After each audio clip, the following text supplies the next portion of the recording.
Latin America জুড়ে এখন এক তীব্র রাজনৈতিক বিভাজন দেখা যাচ্ছে। অঞ্চলের সাধারণ মানুষ গাজায় চলমান সংঘাতের কারণে ইসরায়েলের বিরুদ্ধে অবস্থান নিচ্ছেন, কিন্তু নতুন ডানপন্থী সরকারগুলো উল্টো পথে হাঁটছে।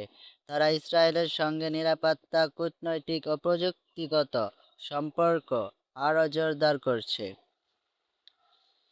কুইবেক ভিত্তিক সাংবাদিক ও গবেষক জোসেফ বুশার্ডের এক বিশ্লেষণে বলা হয়েছে, El Salvador, Argentina, Chile, Ecuador, Peru, Bolivia, Honduras, Costa Rica এবং এখন কলম্বিয়া এই দেশগুলো ইসরায়েলের সঙ্গে সম্পর্ক বাড়াচ্ছে। একই সঙ্গে তারা ফিলিস্তিনিদের আত্মনিয়ন্ত্রণের অধিকারকে সীমিত করে দিচ্ছে। কলম্বিয়ায় সাবেক বামপন্থী প্রেসিডেন্ট গুস্তাভো পেত্রো ক্ষমতা হারিয়েছেন। নতুন প্রেসিডেন্ট অ্যাবেলিয়ার্দো দে লা এসপ্রারিয়ালা ইঙ্গিত দিয়েছেন, তিনি ফিলিস্তিনি দূতাবাস খোলার পরিকল্পনা স্থগিত করবেন এবং জেরুজালেম দূতাবাস স্থানান্তর করবেন।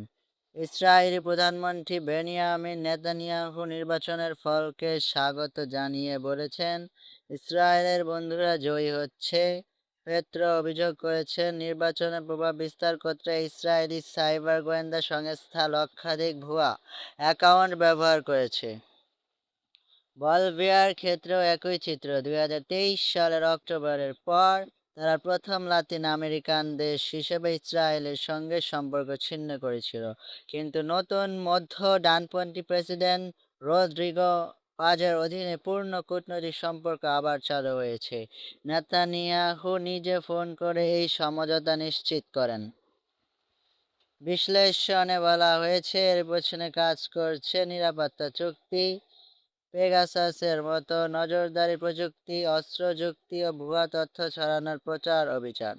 এসব প্রযুক্তি শুধু অপরাধীদের বিরুদ্ধে নয়, অনেক সময় সাংবাদিক ও বিরোধী নেতাদের বিরুদ্ধে ব্যবহার হয়েছে বলে দাবি করা হয়েছে। ব্রাজিলের আসন্ন অক্টোবরের নির্বাচনকে বড় পরীক্ষা হিসেবে দেখা হচ্ছে। সাবেক প্রেসিডেন্ট বোলসোনারোর ছেলে ফ্লাভিও বোলসোনারোর পক্ষে নেতানিয়াহু আর্জেন্টিনার প্রেসিডেন্ট হাভিয়ের মিলেই সমর্থন দিয়েছেন। অন্যদিকে বর্তমান প্রেসিডেন্ট লুলা দা সিলভা এখনও গাজা ইসরায়েলের অভিযানকে গণহত্যা বলে অভিহিত করেছেন। এল সালভাদরের নাইব বুকেলে ও হন্ডুরাসের নাসরিয়া স্পুরা উভয় আংশিক ফিলিস্তিনি বংশোদ্ভূত হলেও ইসরায়েলের সঙ্গে ঘনিষ্ঠ সম্পর্ক গড়ে তুলেছেন। ভেনেজুয়েলা, কিউবা, ব্রাজিল ও মেক্সিকোর ওপর মার্কিন চাপ এই পরিবর্তনের অন্যতম কারণ হিসেবে উল্লেখ করা হয়েছে। লাতিন আমেরিকার সাধারণ মানুষ দিন দিন ইসরায়েলের প্রতি বিক্ষুব্ধ হলেও নতুন ডানপন্থী সরকারগুলো প্রযুক্তি, অস্ত্র ও কূটনৈতিক সম্পর্কের মাধ্যমে তাদের প্রভাব বাড়াচ্ছে।